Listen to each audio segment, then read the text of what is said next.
So, tell me what you first thought when you were asked to adapt High Fidelity. Well, I was really excited. I've worked with Paul a few times now, and I'm always keen to know what he's cooking up. Paul's projects are always very ambitious. And when he told me, when he said, "Are you interested?" I was like, "Yes." And then when he told me when it was starting, I was like, "Oh, right, okay."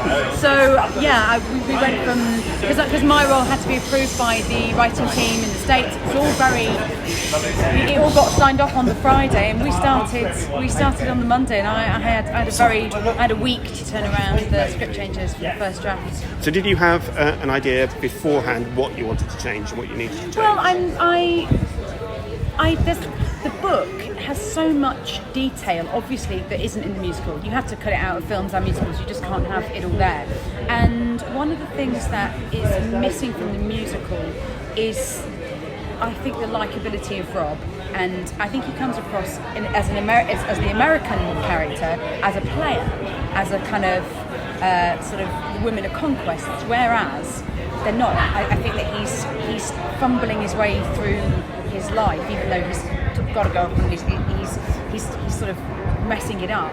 I think that my thing was to try and just make him a nudge more human and less of a player. And the bits that I've added, it's all from the Nick Hornby. I've not written anything really apart from Crystal Creams and a few other bits. There's some fun references in there that I've come up with, but to erase the American references. But yeah, lots of it is just tiny little additions going back to the original text. I think that the text is well loved in this country. I think that we have a great fondness, especially for Nick Hornby's writing, and this was very, very popular at the time. And so I think a lot of people will come and recognise bits of passage from the novel that resonates. And have you set it in the time period that the novel was written, or is it a contemporary? No, it's set specifically in 1997. So all our references and all of our something we needed to replace an American reference to a TV star that released a single, and so we've tried a few. So I've got this wonderful Facebook post running of asking people, because it's quite hard to Google these things. I was like, who do you remember released a soap star or a pop star, soap star or an actor releasing a single in the 90s. So I got this amazing list of everyone from like Robson and Jerome, Michelle Gale, and it reads like Zig and Zag, Mr. Blobby. I mean, if the research showed me anything, is that music has definitely improved since the 1990s. But the one that we've settled on was Natalie Imbruglia, because she was of course in Neighbours at the time, and she released Torn in '97. So yeah, we're quite specific on our timing. And in terms of do you have much input into the staging of the musical numbers themselves, or were you just working on the book? No, but Tom and I have had a lot of discussions about ideas for stuff, and if he thinks something isn't working, or if I think something isn't serving the text, there's backwards and forwards.